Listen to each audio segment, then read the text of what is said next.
Ang pag-aaral natin ngayon, pinamagatan natin, helping Jesus or doing things for the Lord. At ang mga examples na gagamitin natin are helping Jesus from Gethsemane to the grave. Hindi sa buong karir niya at ministry, dun sa limited time from Gethsemane to the grave. Salamat o Diyos dahil maaari po kaming magbulay-bulay at pag-aralan kung paano maaari kaming makatulong sa gawain ng iyong anak na si Jesus. Turuan mo rin po kaming maunawa kung paano siya tinulungan ng iba't ibang mga babae at lalaki sa panahon mula nang siya ay nanalangin sa halaman ng Gethsemane hanggang siya ay ipinako sa krus. Pagpalain niyo po kami ng mga katotohanan at nawa mapagpalaya ang katotohanan ito upang lalo kaming magkaroon ng kapangyarihang sumunod sa kanyang magandang halimbawa. Bless us, O Father, be our speaker, lead us, heal our spiritual diseases, even our physical ones, strengthen us, guide us. In the name of Jesus, your Son, we pray with thanksgiving. Nung panahon po ng Panginoon ay nasa lupa, ay nagkaroon ng pagkakataon yung mga taong kasabay niya na nabuhay at nandun sa lugar na kanyang ginalawan para talagang matulungan siya in a very practical way. Actually, physically, bodily. Matatawag nating mapalad sila dahil nagkaroon sila ng ganong pagkakataon at kakayanan. Jesus is now in heaven. Paano tayo makakatulong sa Kanya? Salamat na lang, His body is still on earth. Colossians 1:18, He is the head of His body, which is the church. In spite of the imperfection of the men and women in the church, in spite of all the errors, the mistakes, sometimes even the glaring errors within the church is the only institution made up of human beings but headed by Jesus, the Son of God. And that's when the church becomes very mystical, that the church is more than the sum of its parts. Kung mayroong 100 taong miyembro ang church, hindi lang katumbas yung church ng 100 tao. Because when 2 or 3 are gathered in the Lord's name, He is there as the head of that gathering, in spite of the imperfections. Kaya meron pong mystical value, very mysterious, mahiwaga na halaga yung fellowship. Kaya ang sabi sa church, huwag pababayaan ang pagtitipon-tipon. Kahit kung minsan hindi lahat ng gusto mo nangyayari, hindi lahat nangyayari kasing ganda ng ibig mo, pero yun pa rin, kaisa-isa, yung church na body of the Lord Jesus, of which He is the head. Because of that, people at all times and in all places have the same opportunity and the same challenge to be helpful because Jesus is still present through the church. Now, the closest way to serve Jesus is to serve His body, the church. Helping Jesus now is done by helping the church, by helping in the church, and helping other people that the Lord considers to be His people, especially the brethren, the servants, and the workers in the church. Marami tayong ginagawa. May tulong tayo sa kapwa, meron tayong ginagawa para sa environment, meron tayong paglilingkod sa bayan, meron tayong paglilingkod sa iba-ibang causes, pero iba yung paglilingkod sa church dahil yung church ang body ng Panginoong Jesus. Hindi ibig sabihin na doon na lang tayo maglilingkod dahil lahat ng magagandang gawa naman ay gusto ng Panginoon at may gantimpala rin. Pero iba ang ibinilin sa atin na pag-aalaga sa church. Kaya dapat mahalin. At ang tanong, do we help Jesus in the context of the church? Do we help Jesus this way that He likes? Balikan natin yung mga aktual na tumulong sa physical life and ministry of Jesus. Nung siya inaaresto sa halamanan, Peter drew his sword. Armado pala itong si Pedro. Inilabas niya ang kanyang sandata, John 18:10. Simon Peter had brought along a sword. He now pulled it out and struck at the servant of the high priest. The servant's name was Malchus, and Peter cut off his right ear. Sa pagsugod nitong si Pedro, tinagan niya yung pinakamahalagang assistant, katulong noong high priest, at natagpasan tayo nga. Anong matatawag sa tulong na yon? It was impulsive. Hindi naman hinihingi ni Lord yung ganong pagtulong. Jesus had to heal the wounded man. And according to other sources, Jesus had to stop the bleeding and Jesus had to heal the man. So tumulong kunwari, pero kailangan pang i-repair yung ginawa niya. So ang tanong, do we help Jesus? Do we help the church this way? Tutulong ka nga, pero hindi naman pala yung tulong na hinihingi ng Panginoon, so nakakasama pa kumisan. Akala mo tulong, hindi pala. Kailangan pa ng damage control. Kung sobra tayo halimbawang makapanakit ng kalooban ng hindi natin kapwa mananalig, Kung sobra tayong mapagbataas sa ating doktrina, sobra tayong mapagmalaki, at hinuhusgahan natin yung iba, hindi ba ganun din yun? Kailangan na naman ng damage control pagkatapos. Matapos tayong may masaktan ng damdamin, mailayo ang loob sa church, sa Bible, at sa Lord, may kailangan pang humimok sa tao na yon na magpatawad at bigyan uli ng chance na makinig ang kanyang sarili dahil na-turn off sa atin. Maraming ginagawa ang mga Kristiyano ngayon, parang gawa ni Peter, akala nila nakakatuwa kay Lord pero hindi pala. Nakakasira pala sa church. At kailangan pang repairin, paghimalaan yung taong nasaktan dahil hindi naman kailangan. Overzealousness, judgmentalism, self-righteousness, self-promotion, lahat ng yan, hindi hinihingi ni Lord para sa atin. Hindi tayo nakakatulong sa church. Pag ipinagyayabang natin yung church natin, ipinagmamalaki, at parang dinadaig natin, kinakawawa o binabaliwala at pinagmumukhang mali ang iba. We don't help the cause of Jesus. Peter followed Jesus. That's another way to serve him. To the house of the high priest. Matthew 26:57-58, matapos dakpin ng Panginoon at dinala sa bahay ng high priest. After Jesus had been arrested, he was led off to the house of Caiaphas, the high priest. But Peter followed along at a distance and came to the courtyard of the high priest's palace. He went in and sat down with the guards to see what was going to happen. Habang nagpulasan ng lahat, iniwan ng Panginoong Yesus, may isa namang sumunod-sunod, bagamat sa malayo. Pero hindi naman siya sumunod ng lubos. Hindi na siya pumasok sa loob dahil natatakot na siyang mapahamak. He followed only to be overcome by fear later and then later on to deny Jesus. Huwag naman sana, but does anyone follow Jesus this way? Magsisimulang sumunod kunwari, but when the going gets tough, begins to deny any relationship with the Lord. Pag magmumukha na may disadvantage o baka mapahamak, malagay sa gipit, itatatwa na ang Panginoon. Isang uri ng paglilingkod na yes, maganda sa simula, hindi lang tinuloy at binuo. At ang naging ending pa ni Peter ay lubha siyang nalungkot, umiyak siya dahil na-realize naman niya. Itinatuwa niya pala matapos na sumunod pa raw siya kunwari. So kung sumunod na ng buo, sabi ni Lord, count the cost before you begin building a tower. May cost lahat ng bagay. Ang pagsunod sa isang politiko, ang pagsunod sa isang artista, ang pagsunod sa isang sportsman, ang pagsunod kay Jesus. Pero alam naman natin na karapat-dapat siyang sundan. At nahirapan man ang Panginoon sa pinuntahan niya sa house ni Caiaphas, sa crucifixion, sa Golgotha, ginawa naman niya yun para sa atin. Mano ba namang samahan natin siya? Ginawa naman niya yun para sa atin at hindi para sa kanyang sarili. Isa pang tumulong, nagsikap tumulong sa Panginoon si Pilate. Pilate tried to set Jesus free. John 18:38, Pilate went back and said, I don't find this man guilty of anything. And since I usually set a prisoner free for you at the Passover, would you like me to set free the king of the Jews?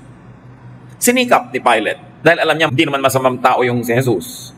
Hindi naman totoo yung mga paratang. Sinikap niyang tulungan na huwag mapako. And then Pilate's wife also helped by sending him a note. Habang naglilitis, nagpadala ng sulat itong babae, Matthew 27:19. While Pilate was judging the case, his wife sent him a message.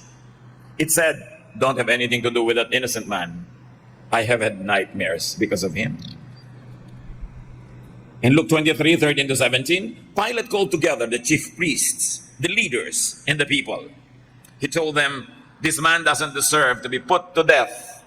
I will just have him beaten with a whip and set free. Tumulong si Pilate dahil alam niyang hindi guilty si Jesus. Pero sabi niya, ipapapalo ko, ipapahugupit ko, papasaktan ko, tapos palalayain ko na rin. In other words, Pilate knew that Jesus was innocent, but still had him beaten. Anong uri ng pagtulong yun? Kasi, hindi lubos na lubos.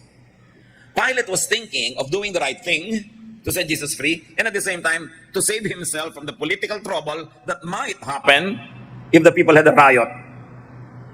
So sabi niya, para medyo masyahan kayo, total gusto niya masaktan siya, sasaktan ko na lang, pero huwag natin patayin. Pero alam niya naman na hindi rin yung naganap. How do we allow those who do not deserve to be hurt to be hurt? Alam mo, meron tayo isang kapatid, alam naman natin, hindi naman siya masama o hindi siya ganun kasama, pinag-uusapan ng iba. Do you allow that to happen? Or do you make a firm stand and say, Don't talk like that about our teacher or about our leader or about our director or about our pastor or about our brother or sister. O hinahayaan na rin natin yung mga taong masyahan sa kanilang mga chismis. Hinahayaan na rin natin masyahan sila sa pag-express ng mga galit nila, bagamat alam nating hindi tama yun. In other words, sometimes you do a pilot also. Alam natin na hindi naman deserve na masaktan si Jesus, pero sinaktan na rin natin. Alang-alang, para manatili tayong popular doon sa mga taong gustong saktan siya. And don't we sometimes allow many people to hurt, destroy, to talk against other people behind their backs? That's doing a pilot. Kung minsan, ang pinakamahihirap na mga hidwaan, ang pinakamasasakit na mga pangyayari, hindi nangyayari sa mga magkakalaban, kundi sa magkakapatid. Nakita ninyo, ang unang murder sa Bible happened between brothers. Ang mga hidwaan sa unang mga aklat ng Genesis, nung kukunti pa lang ang tao, laging magkapatid ang naglalabanan. Kaya hindi mahirap isipin na hanggang ngayon si Satanas yan ang ginagamit niyang teknik, pinag-aaway-away ang magkakapatid, hindi lang magkakapatid sa laman, kundi magkakapatid sa pananampalataya. Kasi yun ang pagkakapatid na talagang mahalaga sa Panginoon, yung pagkakapatid sa Espiritu. Higit sa pagkakapatid yun sa dugo. So anong ginagawang pandarayan ni Satanas? Pinag-aaway-away, pinagkakagalit ang magkakapatid, so that sometimes the most bitter, the most acrimonious, the most hurting, the most shameful quarrels happen between brothers and sisters in the Lord. Sometimes it happens between or among pastors or between or among congregations na nagsisiraan, kakagagalit. Nauna na yun noon pa. So wag nating hayaan. Let's not do a pilot. Kung maninindigan tayo para sa totoo, manindigan na ng buo. Huwag kalakalahati. Kung mayroong isang taong hindi dapat pinag-uusapan, hinuhusgahan, kinakawawa, habang nakatalikod, manindigan tayo para sa taong yon.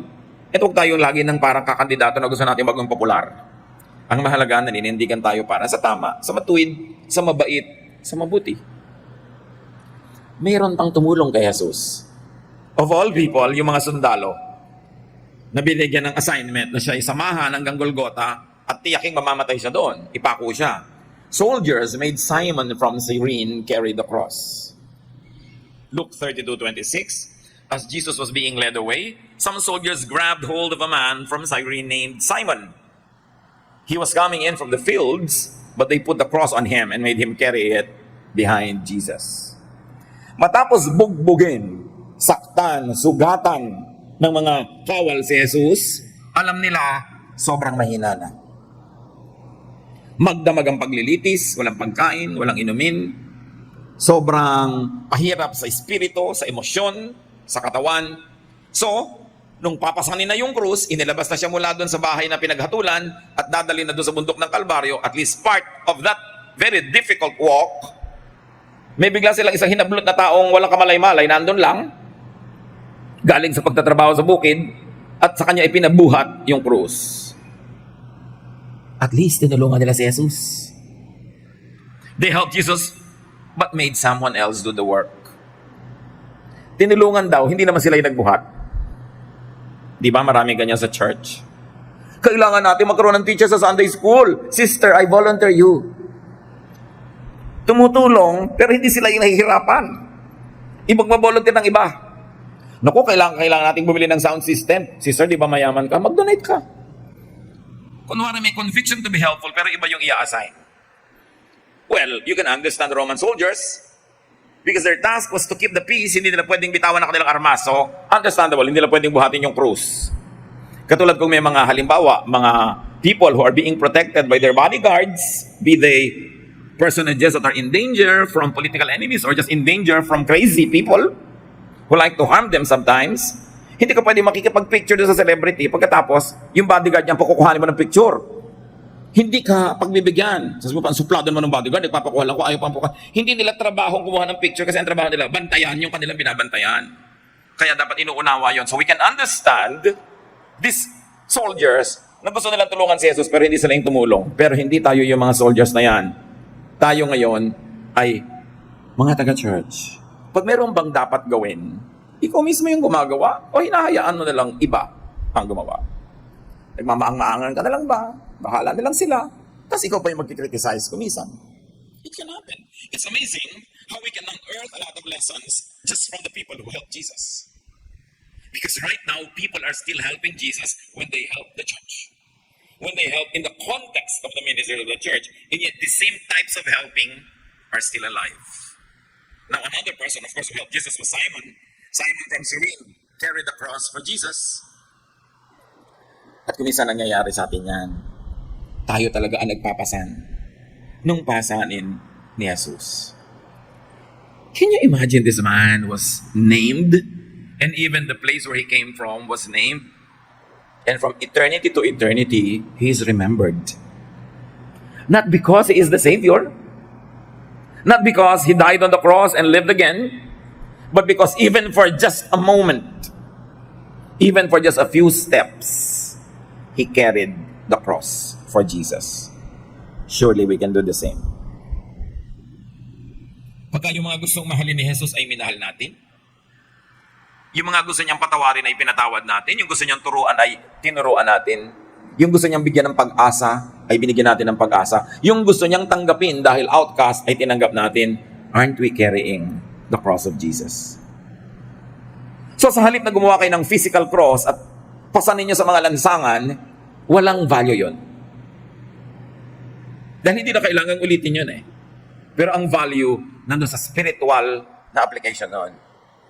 That when you do the work of Jesus to the point of suffering for it, to the point of carrying a heavy load because it is a duty that you must do in the name of Jesus, may kahalong sakripisyo, may kahalong paghihirap, yun ang ginawa ni Simon of Cyrene.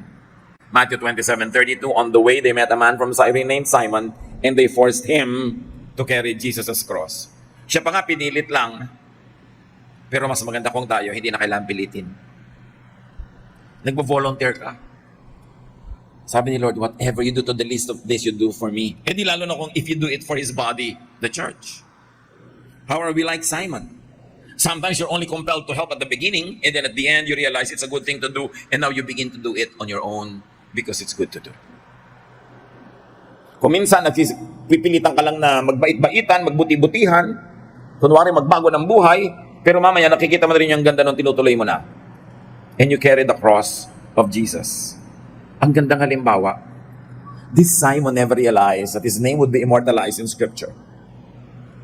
But don't you realize that everybody who helps the body of Jesus, the church, is immortalized in the memory of God Himself? Sabi niya, may mag-abot lang sa inyo ng inumin, hindi lilimutin yon habang panahon. Aalalahanin ng langit ang iniaabot sa mga lingkod ng Diyos, sa mga katuwang ng Panginoon na nagpapagaan sa pasanin ng mga tao. Ano ba yung bigat ng krus? Yan ang pasanin ng mga tao, guilt.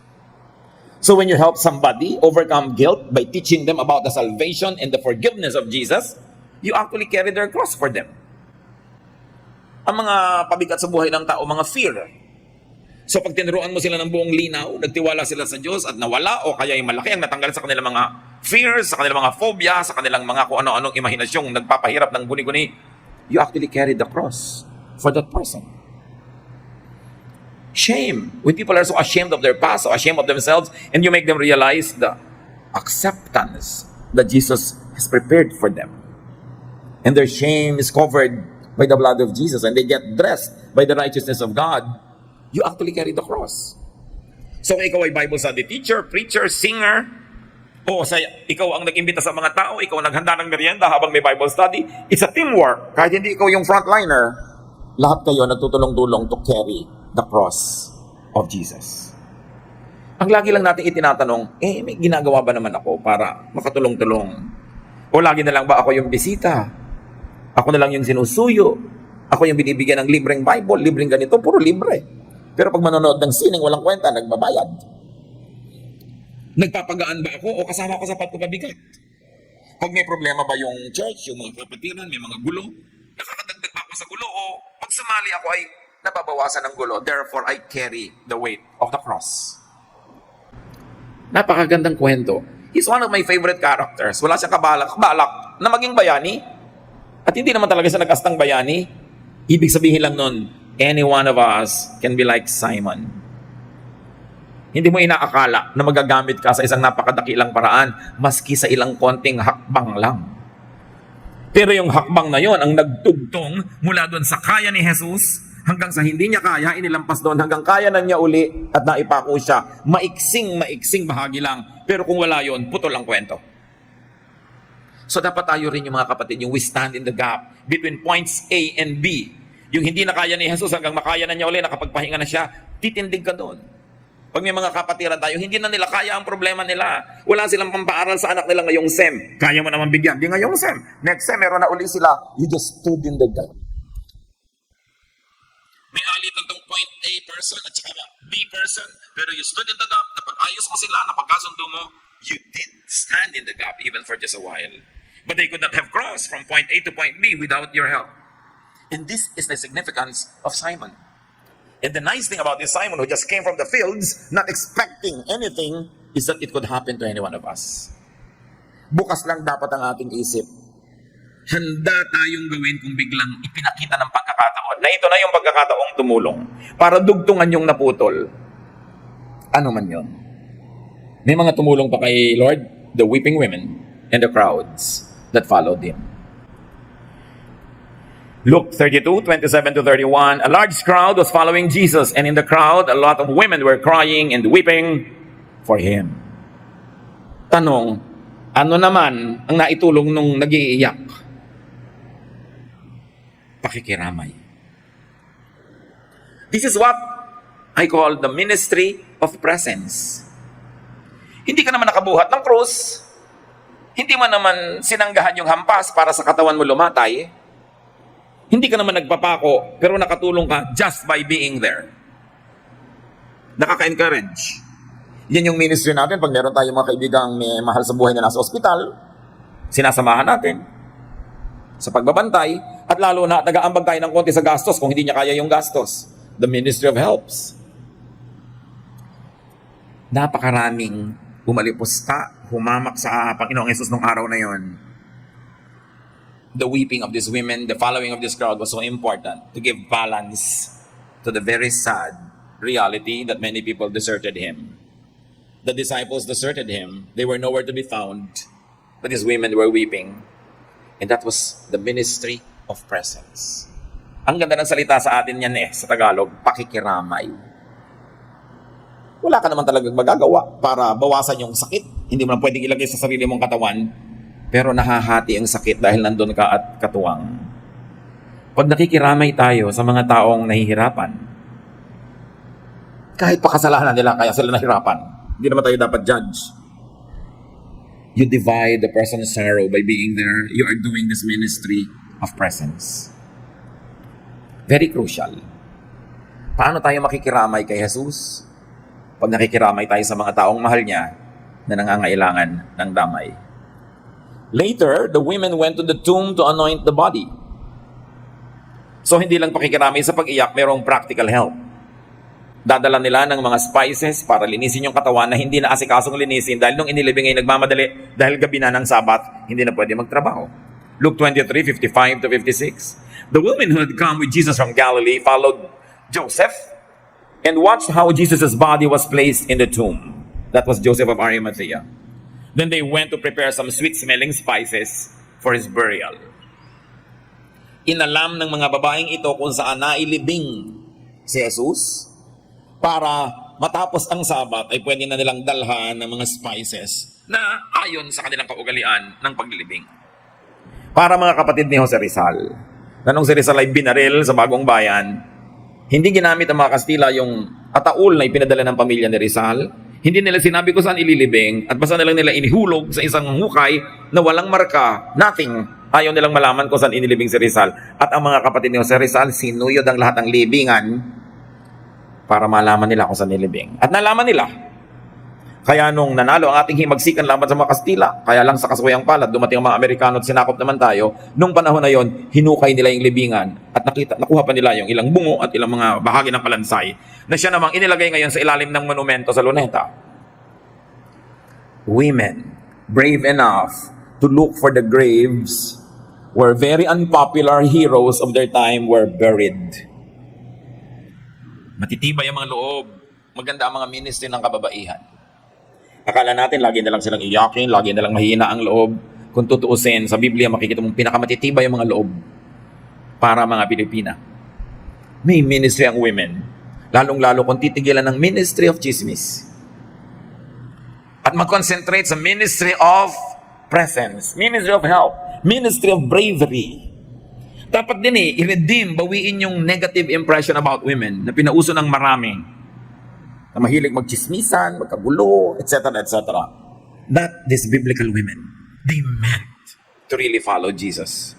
At ang lakas nila, ginamit nila sa tama, sa constructive. Ang tatapang nga nila, sino na naman nakauna-unahang mga tao doon sa libingan ni Jesus noong kinaumagahan ng linggo na tapos na ang Sabat? Madilim pa, yung mga babaeng ito. At pinoproblema nila, pupunta nila, sabi nila, sino kaya sa atin ang magtutulong para yung batong pangtakip sa bunga nga ng kuweba ay matanggal? Dahil ang bigat-bigat noon, kahit 3 malalaking lalaki, hirap. Pero nagpunta pa rin sila, hindi nila hinayaan na yung problemang yon ay pumigil sa kanila sa pagpunta. They walked in faith, and sure enough, when they got there, the grave was already opened. It was opened by an angel. So walk in faith.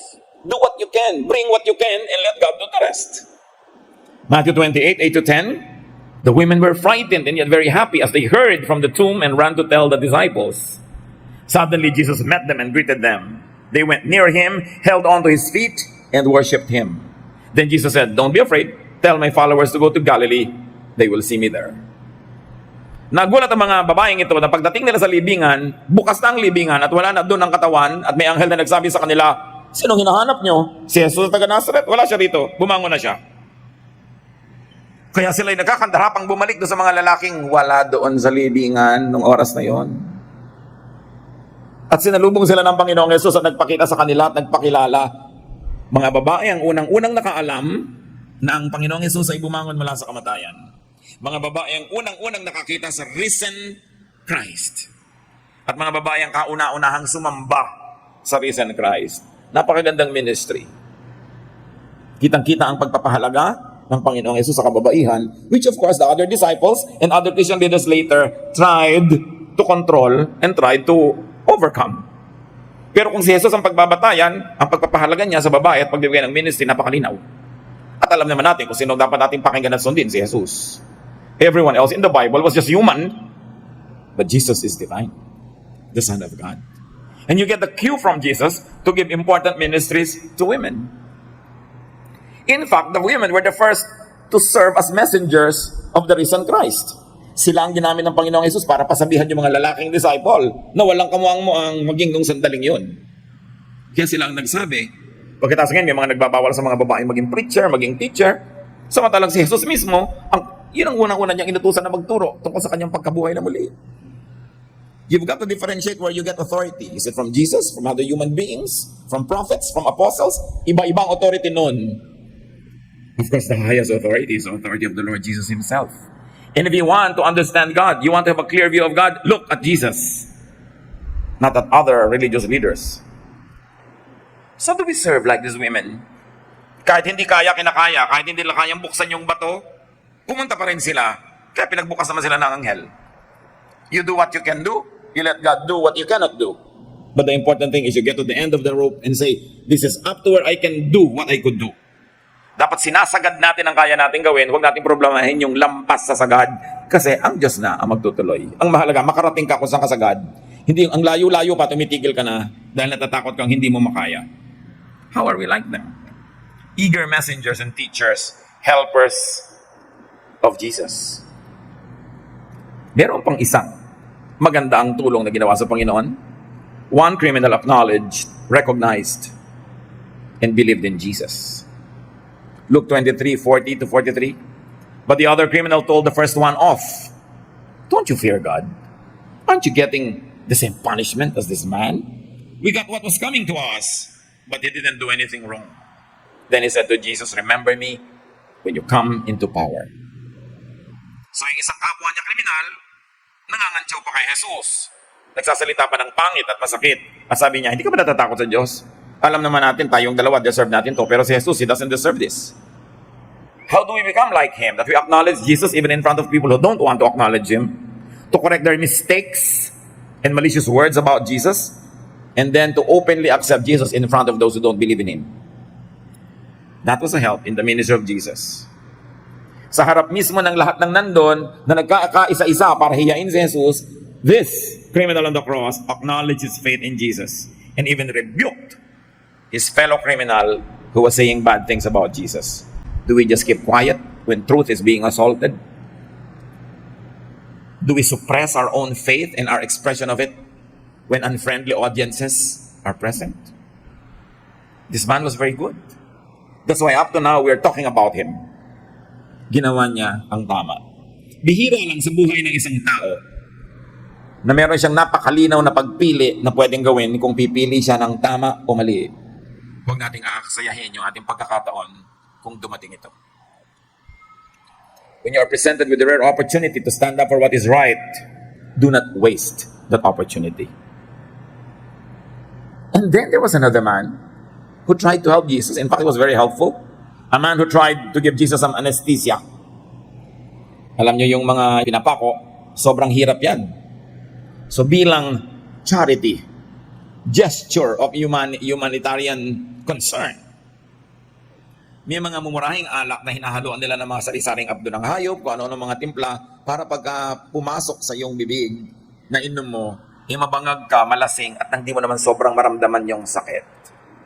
Mark 15:23, there they gave him some wine mixed with a drug to ease the pain, but he refused to drink it. May isang nagmagandang loob, sinikap niyang painumin si Jesus nung alak na may mga ano-anong timpla para siya malasing at huwag na niyang lubos na maramdaman. Pagkamat tinanggihan ni Jesus, kasi buong puso at buong gising niyang tinanggap ang kaparusahan na para sa ating lahat. Pero it's still a good gesture. This is the ministry of comfort. This man was trying to comfort Jesus. What the disciples never did, this man, anonymous, nameless, faceless, did for Jesus. Gusto niyang bigyan ng ginhawa. Pag may tao bang naghihirap, willing tayong magbigay ng ginhawa. Kaya pagka halimbawa may nababalitaan tayong mayroon palang cancer, si gano'n nakilala natin, o mahal sa buhay ng kilala natin, ang una nating itinatanong, lalo't pagka sinabing terminal case, how is the pain management? Is there enough funds para kung kailangan ng morphine, mag-morphine? Kung kailangan ng pampatulog, para wag nang maramdaman. Kung sakaling hindi maiiwasan, na mabawian ng buhay dahil sa napakatalamak na sakit. Kung sakaling hindi maiiwasan na mabawian ng buhay si Jesus dahil sa talamak na parusang binibigay sa kanya, at least bigyan mo ng pampamanhid. This is the ministry of comfort at work. At lagi kong hinihimo ka mga kapatid natin, lalo may mga kakayahan naman, may kakilala ka na may sakit na sobrang nagdurusa sa sakit at walang ikaya sa gastos, mag-donate ka kahit isang shot ng painkiller, isang shot ng morphine, kung yan ang sinabi ng doktor na dapat at kailangan. Kahit hindi mo kayang suplayan ng lahat ng araw yon, isa lang, makadugtong ka lang. May isang magbibigay uli, may isang nagkakadugtong-dugtong. Bihira naman sa atin yung kayang tumulong ng buong-buo mula simula hanggang dulo. Pero pwede tayong mag-donate ng konti. At pag pinagsasama-sama natin yon, inuulit natin ang ginawa ng taong ito kay Jesus. At sabi ni Lord, pag ginawa nyo yan para sa mga kawawang ito, sa aking mga anak, ituturing kong ginawa nyo para sa akin. Well-meaning, although refused by the Lord, because he had another reason to refuse it, not because the help was not good. And then finally, the Lord accepted another drink. When the Lord was about to die already, a man gave a drink to Jesus. And he accepted it. John 19:28-30, Jesus knew that he had now finished his work. And in order to make the scriptures come true, he said, I am thirsty. A jar of cheap wine was there. Someone then soaked a sponge with the wine and held it up to Jesus' mouth on the stem of a hyssop plant. After Jesus drank the wine, he said, everything is done. He bowed his head and died. The last person to minister to Jesus before he died was this nameless, faceless man. It was the ministry of comfort that Jesus received before he died. Beautiful to do. Hindi man natin mabuhay na muli ang isang taong nag-aagaw buhay, mapagaan man lang natin yung mga huling sandali niya. That is a beautiful ministry. Maging matulungin, mahabagin. This is also the ministry of giving. He gave up himself. And this time the Lord drank it dahil walang pampamanhid. Ibang wine naman. And besides, he was already going to die. Sinabi niya, it is finished. Everything is done. The Greek words were tetelestai. It means, it's beautiful. Pagka isang artist, natapos na sa kanyang gagawin, pag tiningnan niya, nireview niya, nasyahan siya, sasabihin niya, tetelestai. Tama ang trabaho, maganda. At yon ang sinabi ng Panginoon nung nireview niya ang kanyang buong ministry of salvation. It is finished. Tetelestai. Now, finally, there's a man also who helped. Joseph of Arimathea and Nicodemus buried Jesus' body after he died. Luke 23, 52 to 53. Joseph went to Pilate and asked for Jesus' body. He took the body down from the cross and wrapped it in fine cloth. Then he put it in a tomb that had been cut out of solid rock that had never been used. And I call this ministry the ministry of the influential. Sino ang maglalakas ng loob na hingin ang katawan ni Kristo sa kanyang mga followers, sa puro mga maralita, mga promdi? They were from Galilee, a province. They were not from Jerusalem. And Jesus was killed in Jerusalem. Wala silang kilala, wala silang contact. Hindi sila papansinin ng gobernador. Joseph of Arimathea was a rich man. He was a ruler of the synagogue. He was a ruler among the Jewish people. So yung mayaman, may kapangyarihan, may contact, may connection, may ministry yan. At ginagamit yung ministry na yan for the sake of Jesus' body. And remember, what is Jesus' body now? The church. Ginamit niya yung kanyang yaman, yung kanyang influensya para hingin yung katawan. A very special ministry. Not everybody can have this. Because not everybody can go to the governor. Not everybody has a connection, a confidence to do that. So yung may mga taong, if you think you're above the rest, dahil kayo may distinction, may kapangyarihan, may kakayanan, may connect, gamitin niyo yan for the sake of God's body, the church. As Joseph of Arimathea had so beautifully demonstrated. He interceded for the influenceless followers of Jesus. He became a power broker in a very good way. John 19, 39 to 42. Nicodemus also came with about 75 pounds of spices made from myrrh and aloes. This was the same Nicodemus who had visited Jesus at night. Remember, one of the rulers of the synagogue, a religious leader, who was not officially a Jesus believer, visited Jesus at night, at sa kanya sinabi ni Lord yung, unless a man is born again, he cannot see the kingdom of God. This was the same Nicodemus. So together with Joseph of Arimathea, itong dalawang mayaman, makapangyarihan ng mga believers ni Lord ang kumilos. Ano naman ang ginawa niya? Nagdala siya ng 75 pounds of spices. Can you imagine how much it costs? Ang mahal.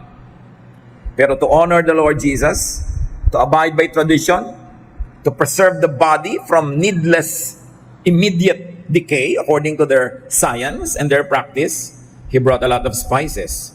This is what you call the ministry of the rich. To whom much is given, much is required. Maraming ibinigay sa si Lord na blessing, di marami rin hinahanap sa'yo. Alam naman magbigay ka ng kasing konti nung maralita, hindi ka naman maralita. Hindi bagay. Meron talagang ang ministry, kaya siya pinayaman, para magbigay siya ng marami. Pero hindi naman dapat yung mga hindi mayaman, mayaman nila magbigay. Lahat kasi may ministry na, isa-isa na natin, ano? Ang mga ministry na ito, even the widow gave her walang kakwenta-kwentang coin, and Jesus said she gave the most. Walang exempted sa paglilingkod sa body ni Lord. Why? Because He served us first. Kung gusto mong ma-exempt ka sa paglilingkod, magpa-exempt ka na rin sa salvation. Go to hell. But if you don't want to go to hell for your sins, if you want to have a Savior, then be a part of the family and do your household chore. Walang free ride. Lahat may tungkulin. Walang audience, walang performer. Lahat pare-parehong naglilingkod. The ministry of giving, beautifully demonstrated by Nicodemus. Now, Joseph of Arimathea is the one believed to have owned the tomb. Bagong libingan. Ibinigay niya sa Panginoon, wala pang ibang naunang inilibing, doon inilibing si Jesus. Malay ba niya na isosolid sa kanya after 3 days, no? Pero willing siyang ibigay forever yung libingan na yon. Pero willing na willing siyang ibinigay, isinoli din agad. God cannot be any man's debtor. Hindi hinahayaan ng Diyos na may utang siya kahit kanino, kaya pag nagbigay ka, ibabalik din agad sa'yo. At yung ibinigay mo naman, nauna na siyang nagbigay, kaya ka nga may ibibigay. Napakagandang mga kasaysayan. Kung i-apply natin sa ating sariling buhay, hindi sa katabi, baka, uy, kita mo, ikaw yung mayaman, ikaw yung magbigay. Ganun na naman yung ipinabuhat sa iba yung krus, ha? Dapat lahat tayo nagtutulong-tulong. How do we serve Jesus' body? Alam niyo itong mga kwento na pang Holy Week, paulit-ulit na lang taon-taon. Dapat may iba-ibang talab. Dapat merong iba-ibang dating. Para habang binibigyan tayo ng Panginoon ng maraming Holy Weeks ng buhay natin, lumalalim ang pananalig, tumitibay ang dibdib, at dumadami ang bunga ng mga magagandang gawa. Serve. Help Jesus by helping His body. Now, dear God, we thank you that you first loved us. Salamat na kahit hindi namin hiniling, kayo na ang nagkusang kami ay palayain sa pamamagitan ng iyong anak na si Jesus. And we thank you for this perfect ministry. Salamat na lang, Panginoon, dahil ang iyong anak na si Jesus kahit bumalik na sa kalangitan, naiwan ang kanyang katawan, ang iglesia, ang kapatiran. Turuan niyo kaming igalang yung body na ito. Tulungan niyo kami, Panginoon, to contribute, to help, so that this body can be at its healthiest best. So that this body can do its function to serve us channel of blessing to the world, channel of salvation, and an opportunity for us to serve as well. Pagbulay-bulayan natin mga kapatid ng kahulugan ito. How do we serve the body of Jesus? Sa ilang saglit, pag-isipan natin. Kung marami tayong service, thank God. Kung kulang, punan. Kung wala, lagyan. Lord, teach us to follow after Jesus and to follow after those men and women who serve Jesus, as we now will be able to serve through His church. Be silent before the Lord and absorb the meaning of helping Jesus carry His cross.